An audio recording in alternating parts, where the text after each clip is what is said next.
Hello, everyone, and welcome to another episode of, well, wait, our wonderful digital presence update.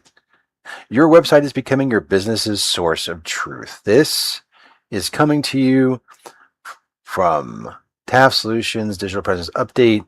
My name is Joe Wallace, owner and CEO of TAF Solutions. Now, for those of us that don't know who we are, those of you guys, I should say, I know what we do.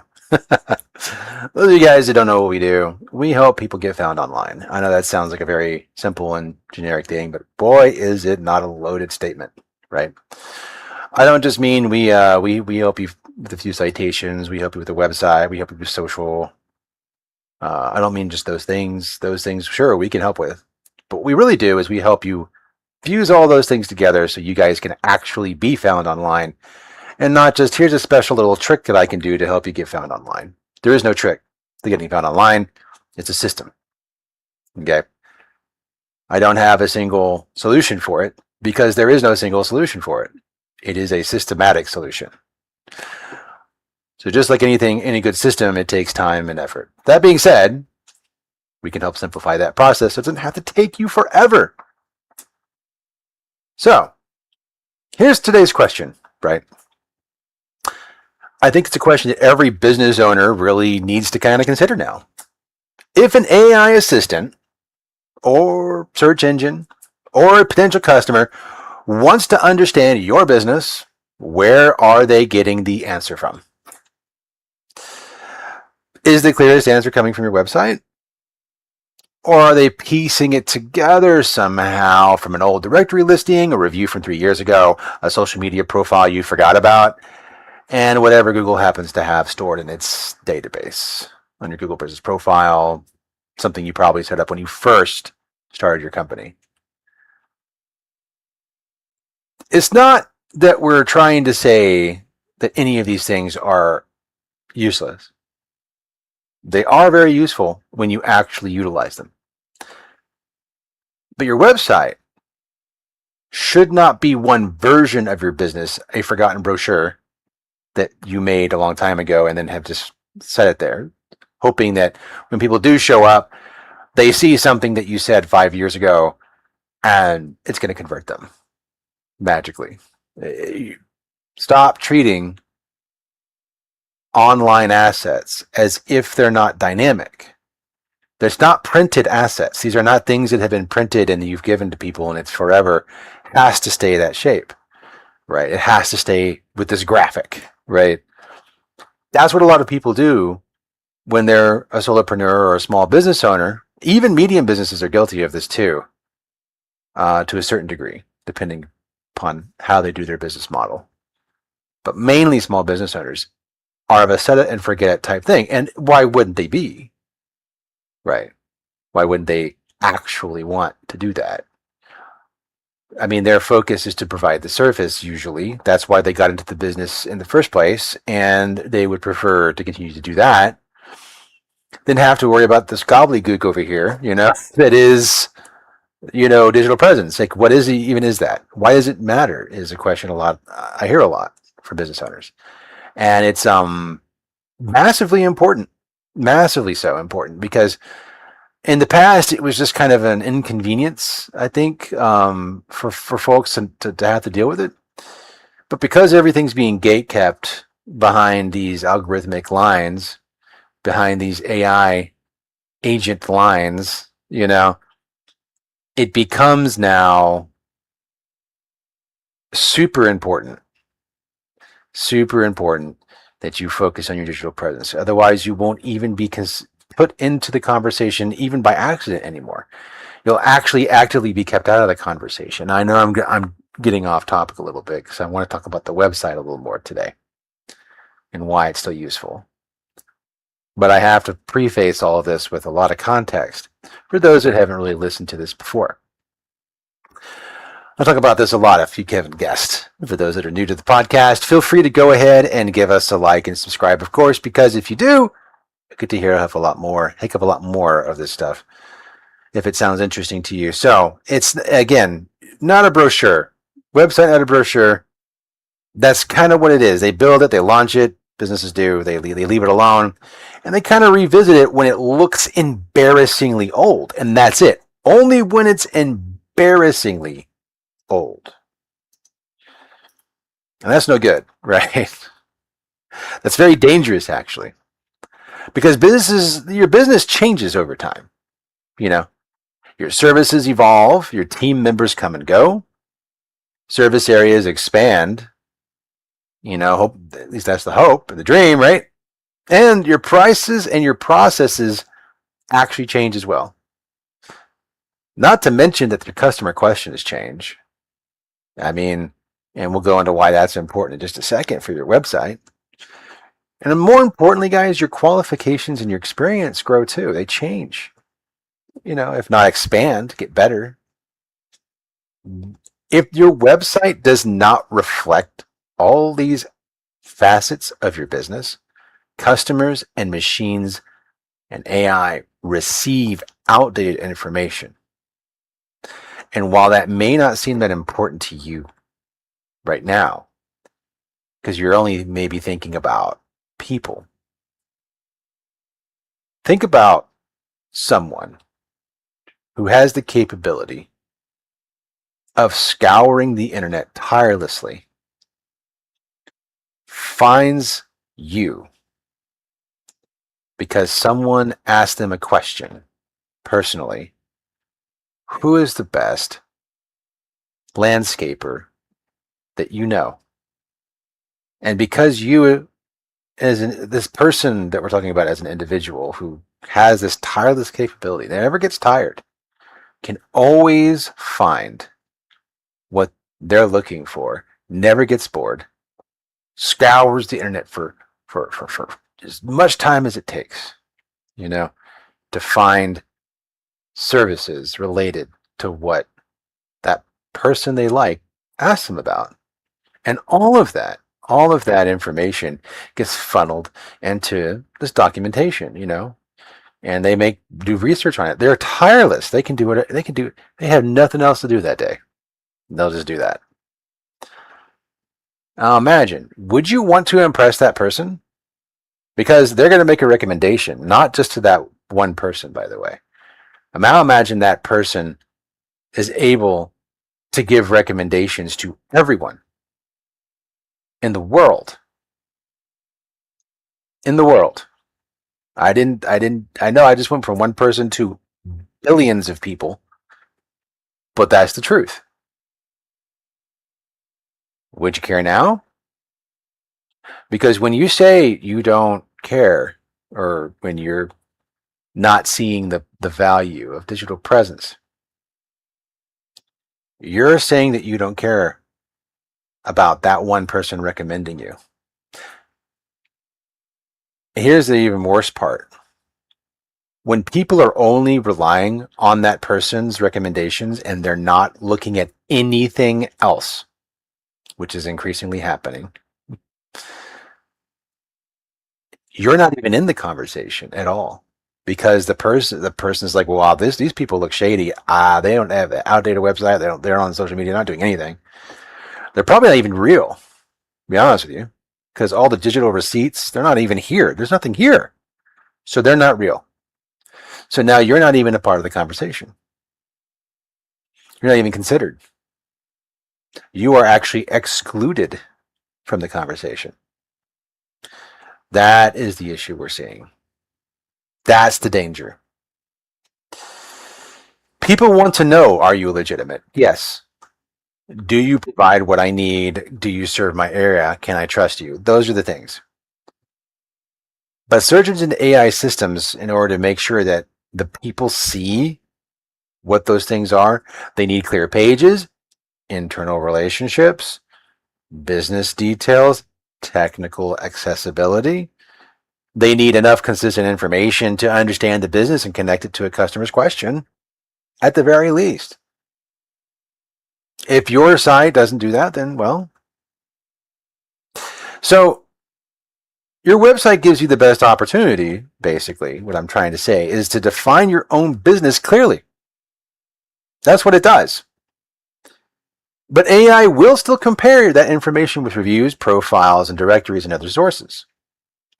If you do not clearly explain your business, the internet will explain it for you.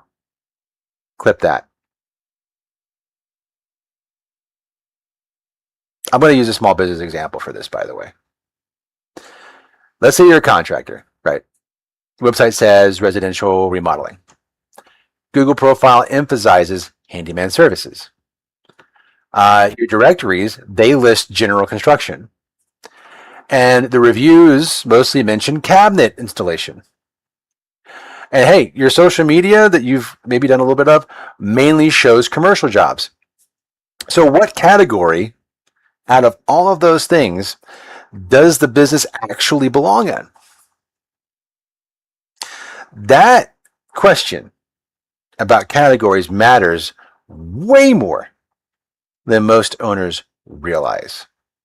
Because, hey, a person may look at that and go, oh, they do a lot. But they also might be confused because maybe what they're looking for was actually cabinet installation, saw some reviews because they came up, and then went to your website and it said residential remodeling. Okay, that's an easy tie-in, sure. But let's say on social media, the only thing you're talking about is commercial jobs. Well, they're looking for somebody to help them with cabinetry at their home. So if on social media they see the inconsistency, they're like, well, I'm not going to call them. They only do commercial. Now imagine you're an AI, like I mentioned, tireless, does not get bored, has nothing else to do that day, will find things and nooks and crannies you didn't even think about. All right. Because not only does it do that and have that, it has access to the technical knowledge in a lot of ways. I'm not saying it's brilliant because it's not. It just has a photographic memory. So think about that. It's important to remember that it can do. It will find the things that it sees as not right and then just go, you know what? No, that this doesn't make sense. I'm not going to recommend you. So being known is not the same as being recommended, is the point, right? An AI system may know your business exists and still not associate you with the problem the customer is trying to solve. That is the biggest danger. Kind of put a different way. One thing I want to point out is that a recent research discussed by Search Engine Land found that changing the category in AI prompting could actually make a huge difference. And I want to point out this one right here. So the category using an AI prompt could dramatically alter which brands were recommended. One brand moved from a 1% recommendation rate under one category framing and a 90% recommendation rate under another. While another moved from 90% to zero. The study kind of focused on athletic brands, right? In this particular instance. So we shouldn't treat this as a universal kind of like rule of thumb here or anything. But it clearly demonstrates just how the category that you need to be put into can shape and reshape AI recommendations. Super interesting article. Highly recommend looking at it. Going to throw that in the link down below. Also wanted to point out earlier, we talked about how the website is also the single source of truth in local AI. This is absolutely the truth right here, guys. This is where we're at. Okay. Zero click does not mean zero opportunity is an accurate statement. And for those that are not familiar with zero click search, highly recommend you look it up. Very important to understand what that concept is too, but let's get back to it. That being said, a company might be known as a marketing agency, for instance, another example, a web designer, a reputation management company, an AI consultant, a local SEO provider, or technology partner, but what category does the customer use? I'm using Tab Solutions here in this example. And which category has the internet associated with the business? And so we associate ourselves under digital marketing. However, that is not, we don't, it is the best fit category that we have until the internet deigns to give us, Google themselves deigns to give us another category for us to fall into. I think digital presence is going to become way more important and a distinct difference from digital marketing in the near future. But I digress. So which category should you use is a great question. A great example might be, what a dentist near me, a cosmetic dentist experience with veneers, an emergency dentist open Saturday, a family dentist good with anxious children, right? Those are related but not identical categories. That is something to consider as well. So, does your website clearly explain your primary category? That is the best way to ensure that you're getting what you need. Does it explain your specialties? Are your service pages distinct enough to answer specific customer needs? And do outside websites describe you in the same way? You cannot control every question customers ask. You can't. But you can make it easier for each, and I mean each, of the search engines and AI, algorithmic, crazy agents and bots to understand where you belong. That brings us to this next problem, though. A lot of business websites contain plenty of words, but very little clarity. I'm talking about the generic content, guys. The stuff that you probably built with AI. Hey, I find it incredibly hilarious, by the way, that AI judges you for using AI on your website. AI literally will look at you and go, hey, you know what?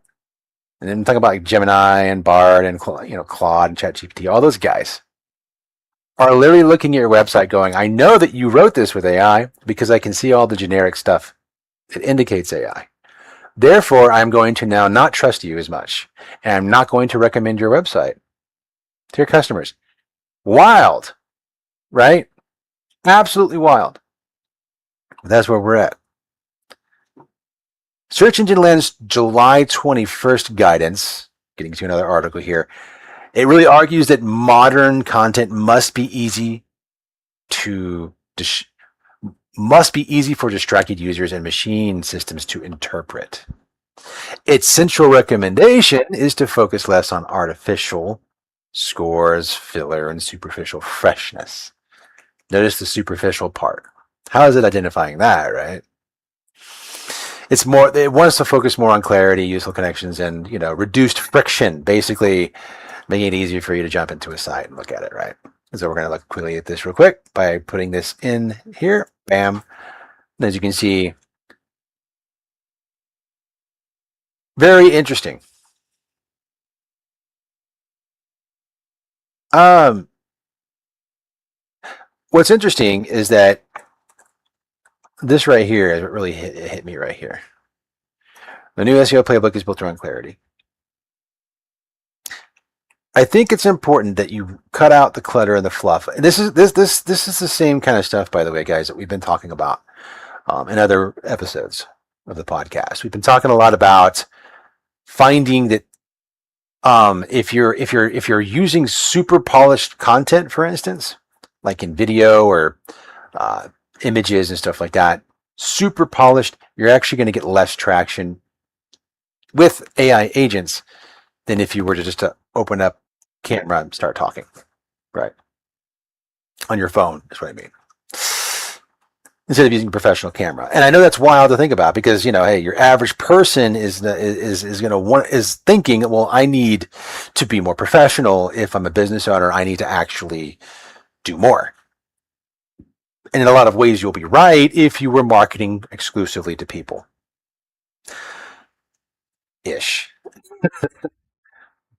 Because even people now are starting not to trust super polished content, especially stuff that looks way too smooth or has certain smatterings of what AI generates. Okay. So, guys, for you out there who are still in video production land, including myself, it is becoming increasingly more and more clear that making bespoke content, bespoke video work needs to be super high dollar, super expensive because you're a dying breed. When everyone can generate video, but they don't understand how video works, when they don't know how to generate good quality video, not because they're not able to piece it together, I'm self taught, but because the shortcuts look like shortcuts. So those people are going to quickly find out that this is a field that will quickly weed out the weak. And for those that are able to do a lot of things that most people now think is too much time and effort to learn, such as 3D animation, 2D animation, using whatever brand of poison you want to pick, be it Adobe, Nuke, or a bunch of other places that offer up. Sorry, DaVinci Resolve. Should I say Blackmagic? They those all will, you know, play a factor if you don't want to learn these things. I think Blender's in there somewhere, but I don't consider that to be. Uh, I was trying to be too many things at once. In all honesty, I would say Blackmagic is probably trying to be too many things at once as well too. But we'll see how those guys progress. Again, this is not a video production podcast. I'm turning it into one. I'm sorry, but the point is it's not. Polished content is something that you want to have as a business. You do, but you want it to be used very specifically. If you want a commercial, for instance, or online, you should create polished content. If you just want to make social media posts, you don't need a you don't need a $250,000 camera to do it. Okay, you can break out your phone, start talking. People trust that more than the person who's looks too clean, looks too nice, too smooth, too generated. Flaws are what we're looking for now. And that's what people look for now. They don't want AI slop. They want the flaws. They want to trust that.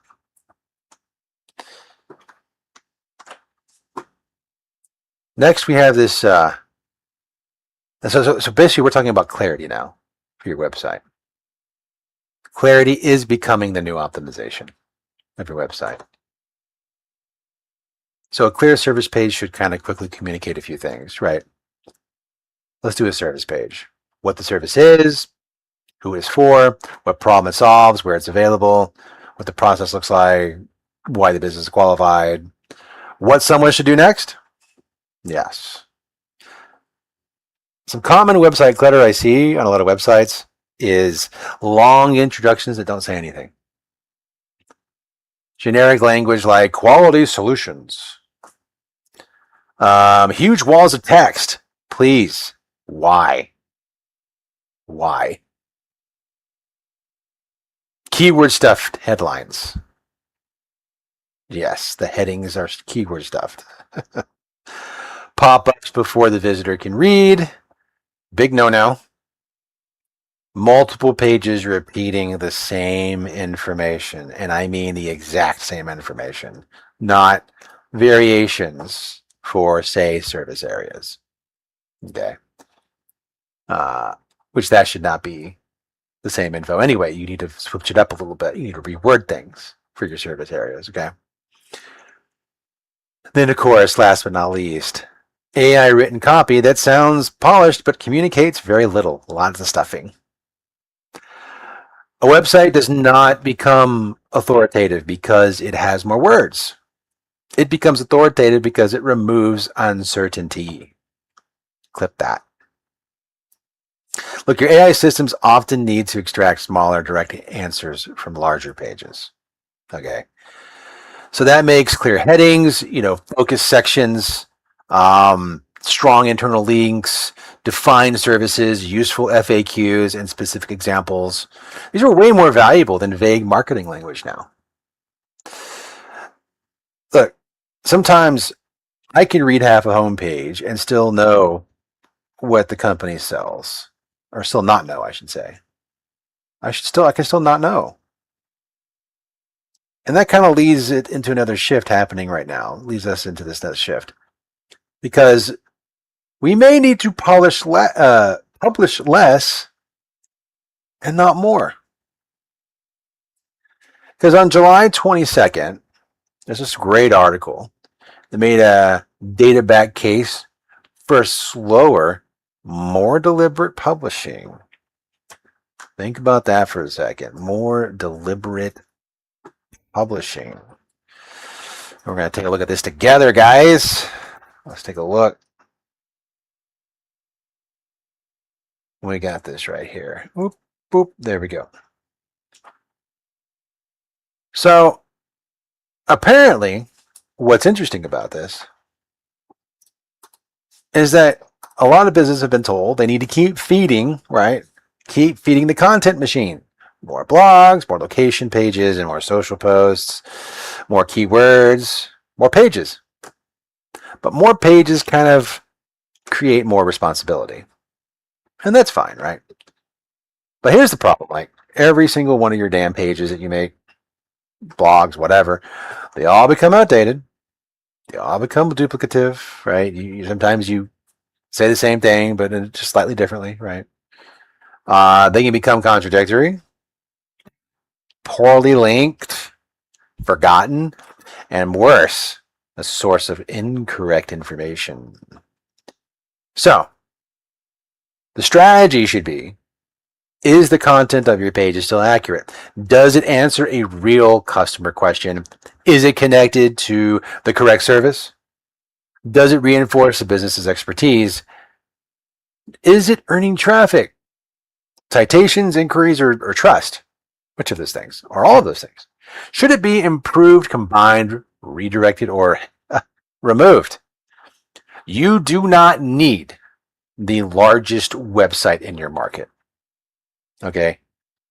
You need the strongest, clearest, useful body of evidence for your business. Clip that. A practical approach for SMB, in my opinion, would be to go ahead and maintain your core service pages first, guys. Just do that. At least update foundational business information everywhere you can. Improve your high value articles. Just improve them. Add to the existing articles. Add content only when it fits a genuine gap. And remove or merge pages that create confusion. And let's stop manufacturing freshness. Let's stop doing that by changing dates without improving the substance. Once the visible context and content is clear, I should say, we can help machines understand the relationships behind this. Okay. That's where structured data helps. I know a lot of people don't like to hear this, but structured data is basically, sounds like a complicated word, but it's not. It really isn't. Structured data is essentially labeling information so machines do not have to rely entirely on guesswork. Okay. Google has basically stated that structured data helps its systems, like the Google, like the overview for AI, all the other content on your page about entities such as companies, Google Business Profile, stuff like that. These things have basically said that has really helped gather information for them, so they can easily more recommend you. So, for example, in our case, what I would say is I would go beyond a basic definition. I would use useful relationships to help tie some things together for structural stuff like this. Like Joe Wallace is associated with TAF Solutions. TAF Solutions provides specific services. Those services are available in defined geographic areas. A service has related FAQs and case studies. They do. at our site. A location belongs to the same organization. Again, look at our site. An author has experience with the topic being discussed. Again, blog articles on our website. Schema cannot rescue you from vague and inaccurate content. Search engine land. Earlier schema guidance describe it as an infrastructure, not a magic bullet. Okay? So, what it tells us in a nutshell, guys, is schema should translate the truth already visible on the page, not invent a better version of the business behind the scenes in the metadata. Won't work. Has to be visible on the page now. Really, guys, what it boils down to is that if you can make clear, concise information for people and really dissect what that looks like, dissect what works best for people, you will achieve a similar effect with all of the algorithms and the AI that's out there. That is where we're at. So as long as you're just being hyper vigilant about what information is out there about you and your business, that is exactly where you're going to win and defeat everyone else easily, because they are not doing that. Very rarely, even people who think they are vigilant are not as vigilant as they could be. Even people who thought they were vigilant, there's been times where I've had to go in and really make huge changes to task solutions. And we're still in a process right now for that, having to wipe away some other things that, maybe we had location changes or different hours at some point. Those things still exist on the internet. I'm constantly having to make sure those things no longer show up, because they're not accurate. And while it seems like an inconvenience, historically, people would say that's just an inconvenience. It's fine as long as it's on your main website. No, it's not anymore. Because that tireless individual is now going to be able to go out there and find all the nooks and crannies of the things that you thought were just hidden. Well, they're not anymore. Okay. All right, so we're going to quickly jump into the last section of this, which is the digital presence update section, where we do some quick updates. So, update 1. Businesses now have two search surfaces to monitor. Modern content strategy increasingly has to measure traditional Google performance and AI visibility separately. A page can lose clicks while gaining AI citations, or appear in AI answers despite never ranking strongly in traditional search. Basically, guys, traffic and visibility are no longer the same measurement.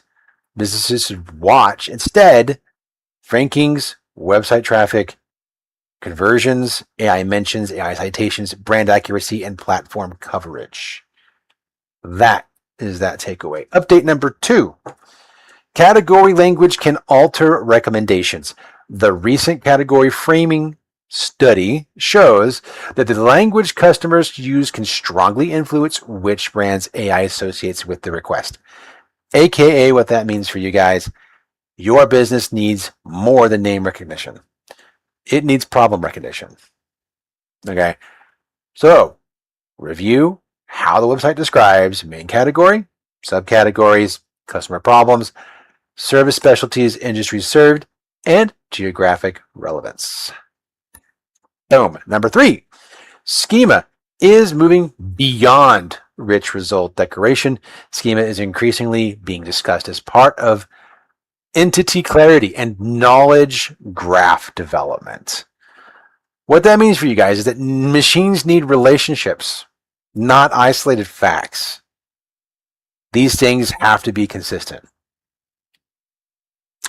Update number 4, Google still says fundamentals apply in AI search. So, Google's guidance basically says that for succeeding in AI-powered search, you need to emphasize visible, useful content, crawlability, page experience, accurate structured data, strong image and videos. It also says structured markup should match what users can actually see. What that means in plain English is AI search did not eliminate the fundamentals. It raised the cost of being unclear with those fundamentals. Clip that.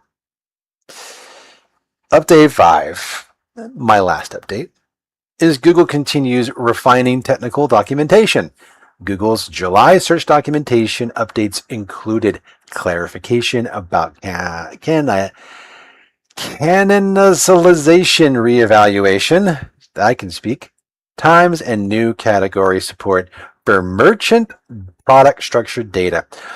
These are more relevant to technical themes and e-commerce businesses than the average service company, but they illustrate just how Google continues expanding machine-readable classification and clarifying how sites communicate authoritative page versions. What that means for you guys is that your website is not the entire digital presence.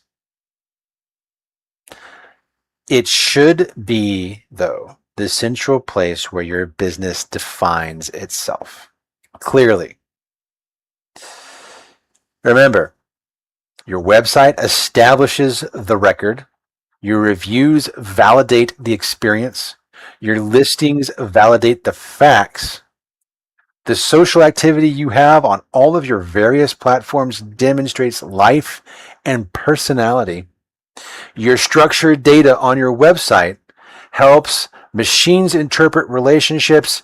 Your third-party mentions reinforce your authority, and the consistency across all of that in terms of the information that's out there allows every signal to support the others, making you number one and actually wanting to be mentioned.